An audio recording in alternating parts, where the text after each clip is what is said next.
Patrimonio de accionistas, capital pagado, objetivos de aprendizaje, resumen y explicación, capítulo 11 del libro Contabilidad, la base para decisiones gerenciales, 11ª edición, autor Robert Miggs. Buenos días distinguido público, para mí es un alto honor compartirles el estudio del tema Patrimonio de accionistas, capital pagado, sus objetivos de aprendizaje, resumen y explicación, conforme es enfocado en el capítulo 11 del libro Contabilidad, la base para decisiones gerenciales, 11ª edición, autor Robert Miggs. Este tema va dirigido, especialmente a los colegas de la profesión contable, a los administradores de empresas, a los analistas financieros, a los inversionistas y acreedores, a los usuarios de los estados financieros, a los estudiantes de las carreras de Contaduría Pública y de Administración de Empresas, así como a cualquier persona en adquirir conocimientos sobre el tema en estudio. Para facilitar la transmisión, comprensión y entendimiento del tema en estudio, lo he convertido en audio de voz. A continuación paso a presentarles los objetivos de aprendizaje, seguidos de un resumen y explicación de dicho tema en estudio. 1. Estudiar las ventajas y desventajas de organizar una empresa en forma de corporación. Las ventajas principales son la responsabilidad no personal de los accionistas por las deudas del negocio, la transferibilidad de las acciones de la compañía, la continuidad de existencia, la capacidad de contratar una administración profesional y la facilidad relativa de acumular grandes sumas de capital. La desventaja principal es la doble tributación de las utilidades y una mayor regulación gubernamental. 2. Distinguir entre las corporaciones de propiedad del público y las corporaciones de propiedad cerrada. Las acciones de las corporaciones de propiedad del público están disponibles para la compra por parte del público, generalmente en una bolsa de valores organizada. En contraste, las acciones en una corporación de propiedad cerrada no están disponibles al público. Las corporaciones de propiedad del público tienden a ser tan grandes que los accionistas individuales rara vez controlan la corporación. En esencia, la mayoría de los accionistas en las compañías de propiedad del público son inversionistas, en lugar de ser propietarios en el sentido tradicional. Generalmente, las corporaciones de propiedad cerrada son muy pequeñas y con frecuencia uno o dos accionistas ejercen control. Las corporaciones de propiedad del público están sujetas a más regulación gubernamental que las compañías de propiedad cerrada y deben revelar al público información sobre sus operaciones de negocios. 3. Explicar los derechos de los accionistas y el papel que desempeñan la junta directiva y los funcionarios de las corporaciones. Los accionistas en una corporación normalmente tienen el derecho a elegir la junta directiva, a participar en los dividendos declarados por los miembros de la junta directiva y en la distribución de activos si la corporación es liquidada.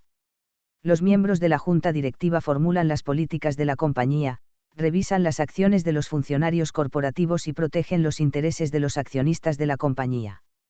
Los funcionarios corporativos son gerentes profesionales asignados por la junta directiva para manejar el negocio diariamente. 4. Contabilizar el capital pagado y preparar la sección de patrimonio del balance general de una corporación. Cuando se emiten acciones, las cuentas del activo apropiadas se debitan por el valor de mercado de los bienes o servicios recibidos a cambio de las acciones. Una cuenta de capital, que indica el tipo de acciones emitidas, se acredita por el valor nominal de las acciones emitidas. Cualquier exceso del valor de mercado recibido sobre el valor nominal de las acciones emitidas se acredita a una cuenta de capital pagado adicional. La sección de patrimonio de un balance general corporativo muestra para cada clase de acción de capital en circulación, 1. El valor nominal total, capital legal, y, 2. Cualquier capital pagado adicional. Juntas, estas sumas representan el capital total pagado de la corporación. Adicionalmente, la sección patrimonio muestra separadamente cualquier capital ganado, es decir, las utilidades retenidas. 5. Contrastar las características de las acciones comunes y de las acciones preferenciales. Las acciones comunes representan la propiedad residual de una corporación. Estas acciones tienen derechos de votación y no se pueden redimir por adelantado. Además, el dividendo de las acciones comunes no es fijo en cuanto a su monto en dólares, por lo tanto pueden aumentar o disminuir con base en el desempeño de la compañía. Las acciones preferenciales tienen prelación sobre las acciones comunes con respecto a dividendos y a distribuciones en la eventualidad de liquidación. Esta preferencia significa que los accionistas preferenciales deben ser pagados en su totalidad antes de efectuar cualquier pago a los poseedores de las acciones comunes. Generalmente, el monto de los dividendos sobre las acciones preferenciales es fijo. Adicionalmente, las acciones pueden ser redimibles a opción de la corporación emisora y, con frecuencia, no tienen derecho de votación. Algunas veces las acciones preferenciales tienen características especiales, tales como convertibilidad en acciones comunes. 6. Estudiar los factores que afectan el precio de mercado de las acciones preferenciales y de las acciones comunes. El precio de mercado de las acciones preferenciales varía inversamente con las tasas de interés. A medida que las tasas de interés aumentan, los precios de las acciones preferenciales disminuyen; a medida que las tasas de interés caen, los precios de las acciones preferenciales aumentan. Si la capacidad que tiene una compañía de continuar con el dividendo preferencial se pone en duda, la solvencia de la compañía también afecta los precios de las acciones preferenciales. Las tasas de interés también afectan el precio de mercado de las acciones comunes. Sin embargo, los dividendos de las acciones comunes no están fijos en monto. Tanto el monto del dividendo como el valor de mercado de las acciones pueden fluctuar, con base en la prosperidad de la compañía. Por consiguiente, el factor principal en el precio de mercado de las acciones comunes son las expectativas de los inversionistas sobre la rentabilidad futura de la compañía. 7. Explicar el significado de valor nominal, valor en libro y valor de mercado de las acciones. El valor nominal tiene un significado mínimo. Es un concepto legal, que representa el valor por debajo del cual el patrimonio de accionistas no se puede reducir excepto mediante pérdidas. Tiene el propósito de actuar como amortiguador para protección de los acreedores y generalmente es tan bajo que tiene poca importancia. El valor en libros por acción representa los activos netos que corresponden a cada acción común. Este valor se basa en las sumas invertidas por los accionistas, más las utilidades retenidas.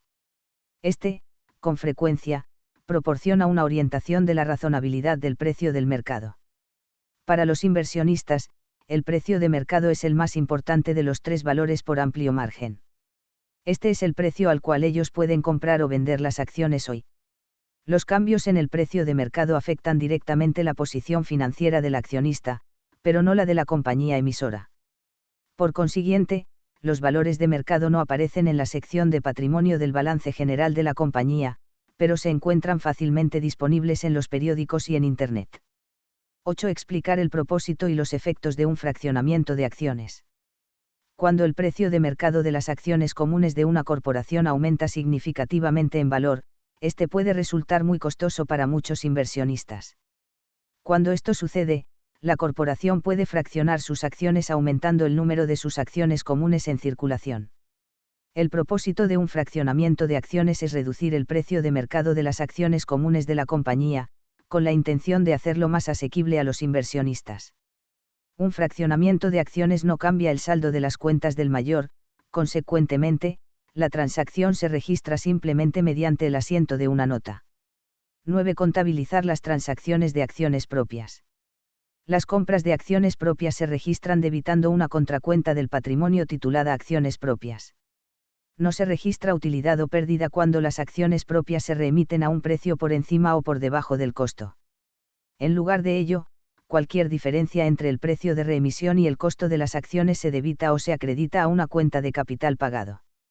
Mientras que las transacciones de acciones propias pueden afectar el flujo de efectivo, no tienen efecto sobre la utilidad neta de la corporación, las utilidades retenidas, incluyendo los dividendos por acciones y temas especiales relacionados con el ingreso.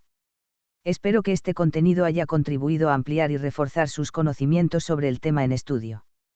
Para obtener mayores informaciones sobre este tema, les recomendamos obtener y estudiar el capítulo 11 del libro Contabilidad, la base para decisiones gerenciales, 11ª edición, autor Robert Meigs, cuyo libro está en PDF, en Internet, descargable.